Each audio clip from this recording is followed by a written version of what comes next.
YouTube needs to do something about some of the commentators on its platform. Sooner or later, Richard Taylor here is going to get someone seriously hurt. This one concerns the death of a 2-year-old boy who died, apparently, from a reaction to anesthesia during a dental visit. As expected, there's an investigation, but Richard, who is apparently a medical expert, is all over it. And yes, he will claim that it was purposeful because the boy was black.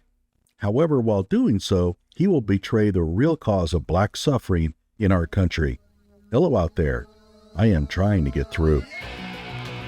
With his powerful brainwaves cradled in the warmth of reasoning, it's time for Johnny Walker Dread to straighten you out on a thing or two.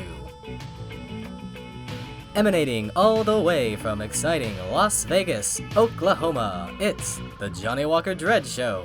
Now, unlike Richard, we're going to use our thinking caps while responding to this story.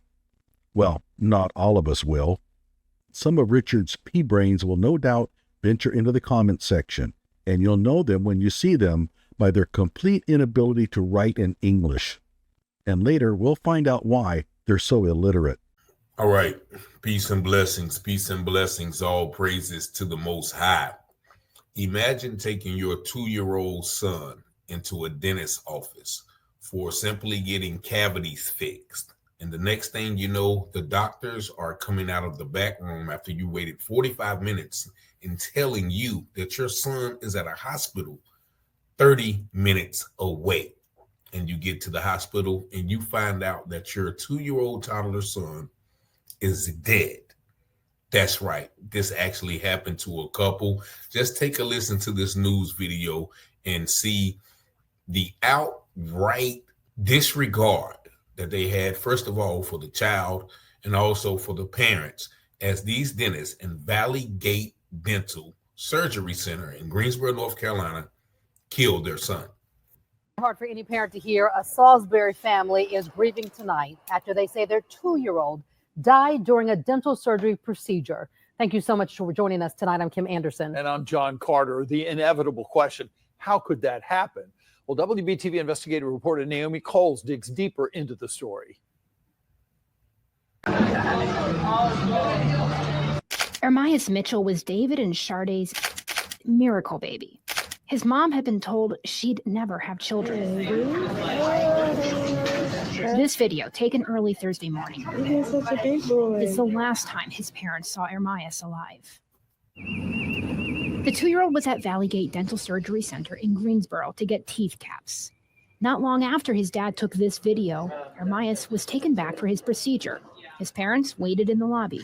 His aunt explains what happened next. She FaceTimed us. Usually when Sade FaceTime, something is wrong. She said, my baby not breathing. Okay, so we're hearing from the aunt, not the parents. A second-hand account. Just keep that in mind. Parents say they saw an ambulance outside come, then go. Did the news reporter hear this directly from the parents, or did she get this from the aunt? Don't know. 40 minutes after Ermias had gone in for his procedure, staff came to tell them something had gone horribly wrong. By then, David and Shardae say Ermias was already at or on his way to a hospital 30 minutes away. The parents had to rush to him alone and too late to say goodbye. You sat there, you waited, and you never notified his parents. You never notified them. Then you took this baby alone in an ambulance. Ain't gonna tell them they need to go to the hospital. The hell? Greensboro police have opened an investigation into a child's death at the address associated with this dental center. That's all they can confirm for us so far. I've asked Valley Gate Dental leaders for answers about why the parents weren't notified in time to go with their child to the hospital. They said they could not comment on specifics, but were actively reviewing what happened.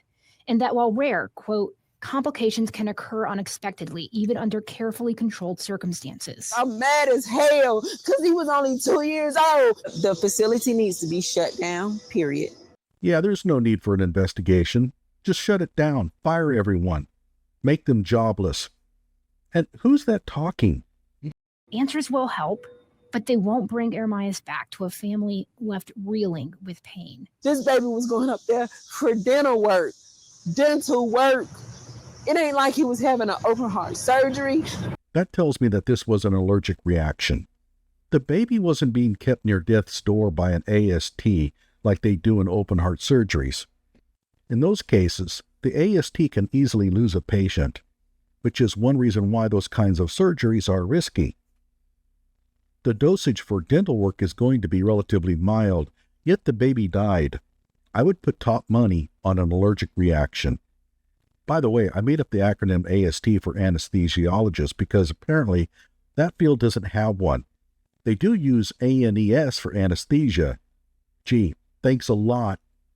I'm not calling someone an anus.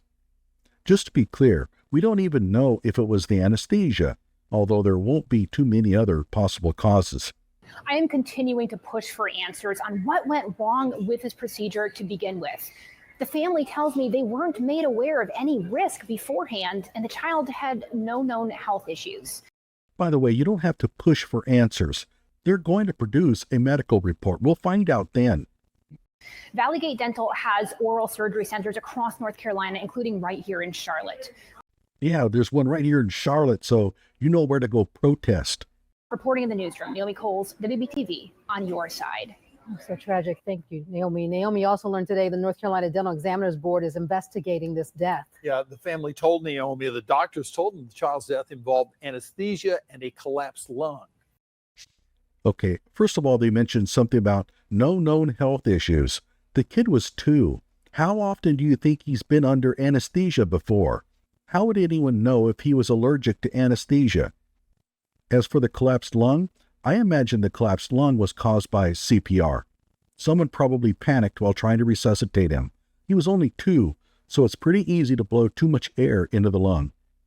And no, they didn't do it on purpose because he was black. Naomi spoke to the executive director of North Carolina's dental board, who told her there have been 8 oral surgery deaths in North Carolina in the last 13 years since stricter anesthesia regulations went into place. He believes this one is the first pediatric death during that time frame. For context, the director estimates anesthesia is used between 300,000 and 400,000 times a year in North Carolina dental practices. Our first job as a board is to determine whether the death occurred as a result of bad dentistry, over which we do have jurisdiction, or if it was a result of anesthesia that was provided by the center itself. And if that's the case, that's not our jurisdiction. And we mourn with the family. Gone to a surgical center thinking everything would be okay.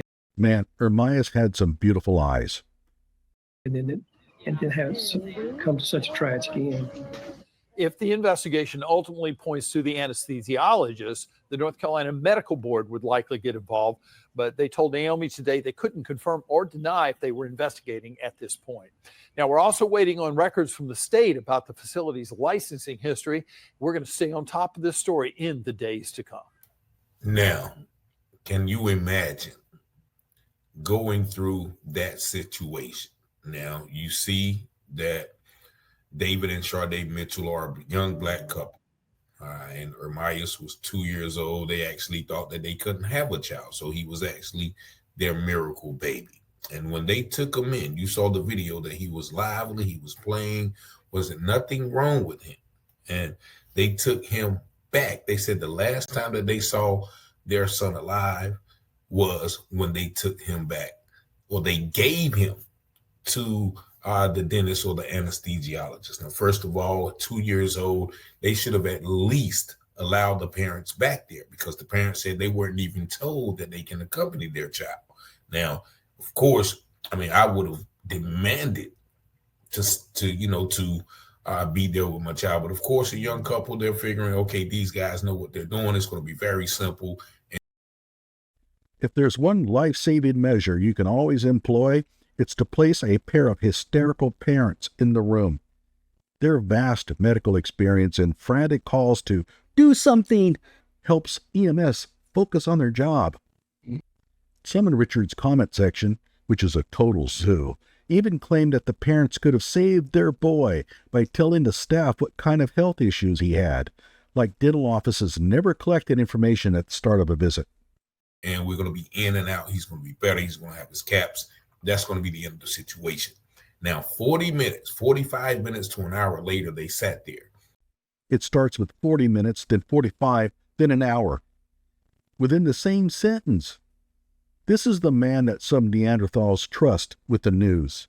They're not, physical doctors, they're anesthesiologists and dentists. So they don't find that information out until they get him to the hospital. By the time he gets to the hospital, young Ermias is already dead. You have no way of knowing that. Who told you that? We're getting all this through secondhand information, and the chances that any of it is accurate is probably zero, especially with Richard involved in the telling. And these people, they didn't even have the decency to come out and say, look, there's a problem, come back here, ride with your son to the hospital. You know why? Because I think they knew they messed up. I doubt EMS would have allowed them to ride with their son in the ambulance, not in an emergency situation. Maybe if the kid has a broken arm, that's different. But trying to save the kid's life, you don't need the parents there. They are not going to help. Or they may even have purposely messed up. And I'm going to tell you why about that in a minute. I'm crazy. I'm the local one. Because I've experienced something in that Greensboro area that I feel was a personal, deliberate loss of life to a child. Get ready for this one. He's going to plant the seeds of murder in the minds of his brainless followers. Now, once again, I looked up the Valley Gate Dental Surgery Center, and I didn't bother to call because I know they weren't going to answer any questions. But this is who they have as the medical director. Take a look at this lady. Take a look at this lady. Uh-oh, here we go.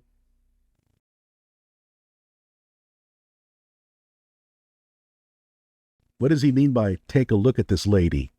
He means take note of her race.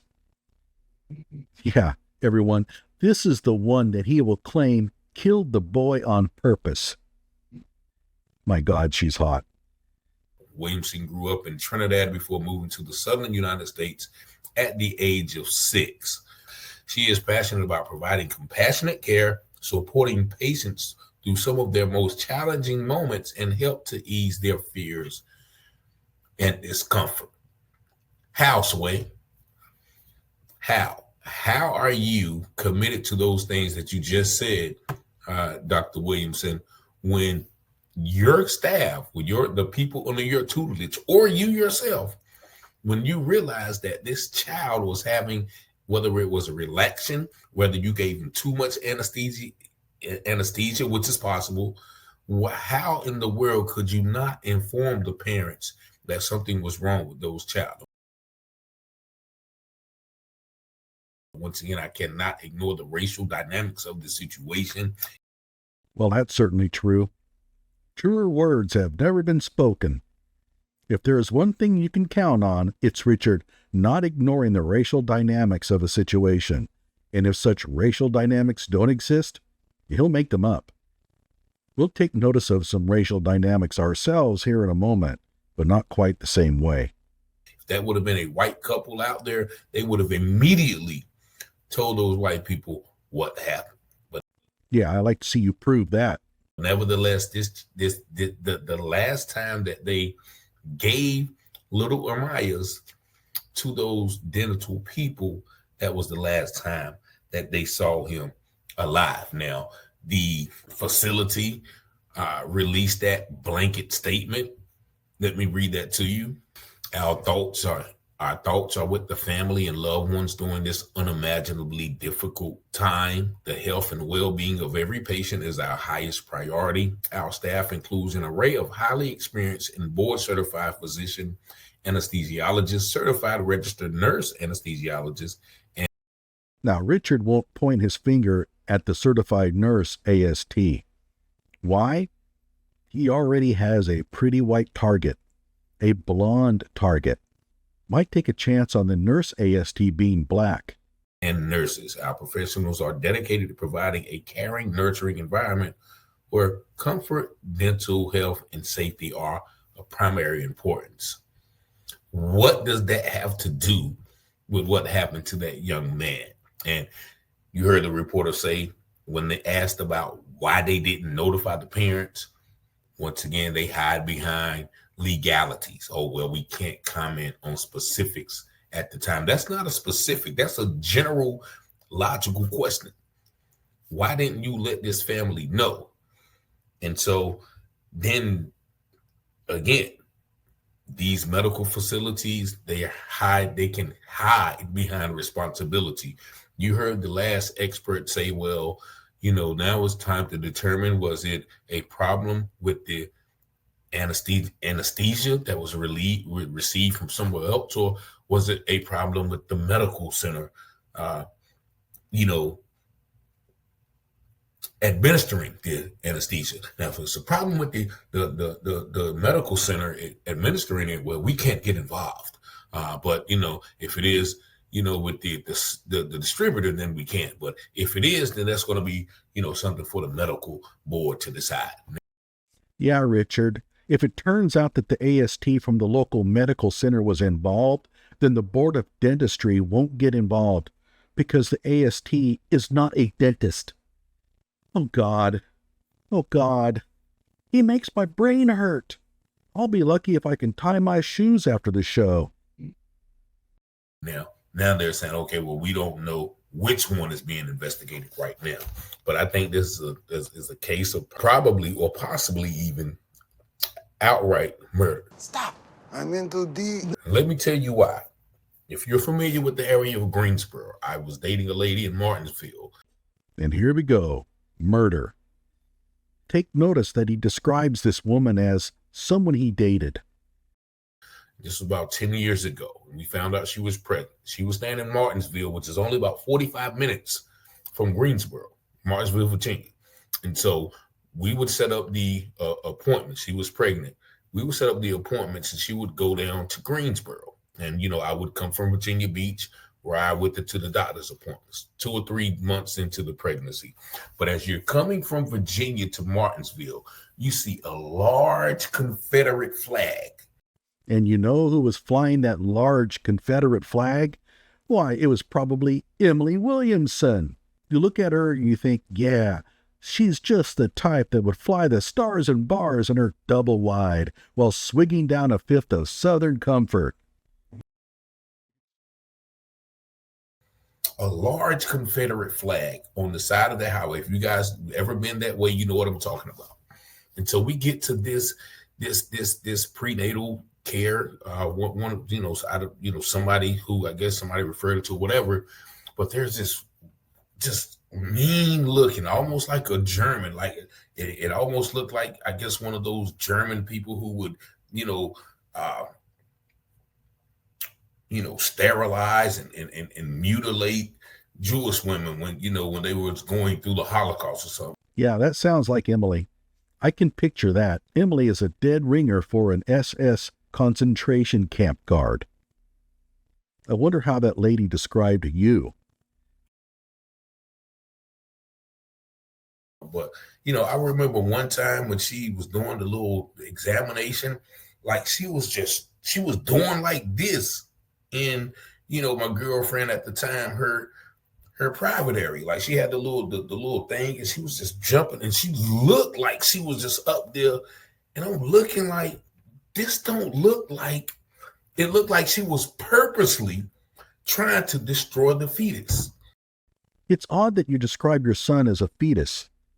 Most fathers who lose their sons don't. I'm kind of wondering about this story you're telling. And if you caught it, he said she did this to his girlfriend at the time. Not his current girlfriend, not his wife, just his girlfriend at the time. And yeah, this sounds just like the scene in the dentist's office.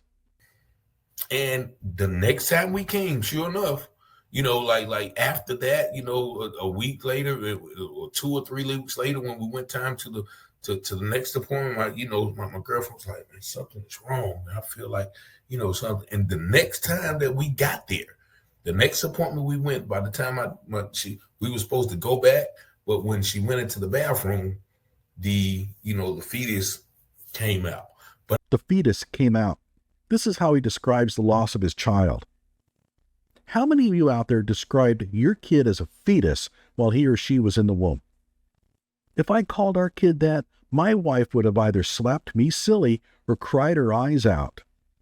But I think back on that now, when I see the look and the anger in that white German, like, she was built like the German swim team, if you ever remember them. But she just literally just rammed the stuff in. I'm like, this can't be good. And I feel in my heart today that she literally destroyed that child, my unborn child. And so that's something, once again, this happened in Greensboro. And once again, the whole North Carolina is rife with the old South belief. And so keep in mind that Richard even admits that Emily might not have been involved. But remember, Richard is the one fighting to have Rodney Hinton Jr. exonerated for killing a white deputy, and he doesn't care that the deputy was never involved in Rodney's son's death. In his and his minions' playbook, they just want someone dead, innocent or not. This is political to them. If it turns out that the nurse AST was black, do you think he would shift the blame onto her? Oh, hell no. He would still say that the medical director was truly to blame. She didn't train that beautiful goddess correctly. But if you guys want, you know what we do on this channel. We call and let those people know how we feel about what's going down and how they're trying to hide behind investigations and things like that. So he's calling for harassment. That's what he's doing. He's wanting people to harass them.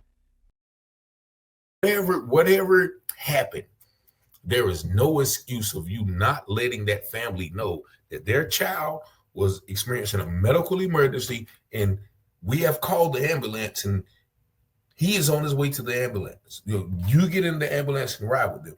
I believe that the child may have been already passed.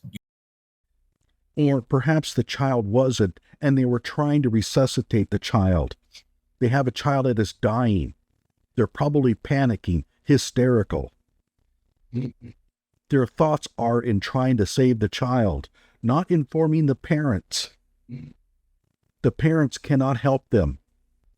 In fact, the last thing they needed was the parents to come into the room. By the time they even called the ambulance. And that's why they didn't let the family know. But once again, prayers out to the family, David and Sade Mitchell. Rest in peace to young Ermias. This is just another example of medical racism. Like I said, in the 70s in Kinston, North Carolina, we've been medical racism. Yeah.